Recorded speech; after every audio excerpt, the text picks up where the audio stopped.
Vediamo i numeri della sanità, vediamo i ricoverati, vediamo i nuovi contagiati e vediamo anche ovviamente che la vita è ripresa, ce lo ricordiamo tutti, ormai sarà un ricordo quello del lockdown, no? Ve lo ricordate, le strade vuote, le piazze vuote, il rumore zero, il silenzio tombale che sentivamo, ecco.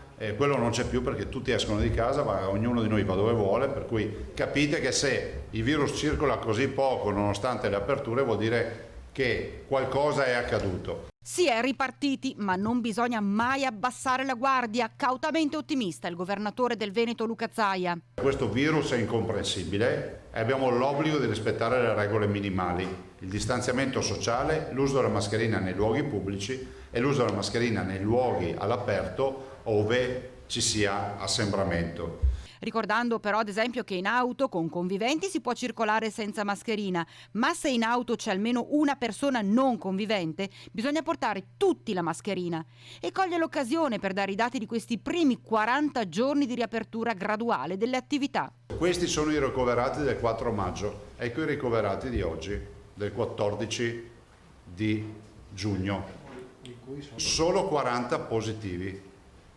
L'altro dato che vi ho detto, guardate che facciamo i conti con questi dati, le terapie intensive, 99 coronavirus contro 1, cioè sono 13, ma è solo 1 coronavirus.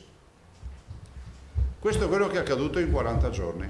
Di una cosa è certo Zaia. Lo scenario che avremo di fronte a ottobre, con l'inizio dell'autunno, sia uno scenario dal punto di vista farmacologico, epidemiologico e sanitario in generale molto diverso da quello di oggi rispetto al coronavirus. Se voi vi fermate per un attimo e pensate a 3 mesi fa, eravamo in un'era glaciale differente da quella di oggi e fra 3 mesi sarà un altro mondo.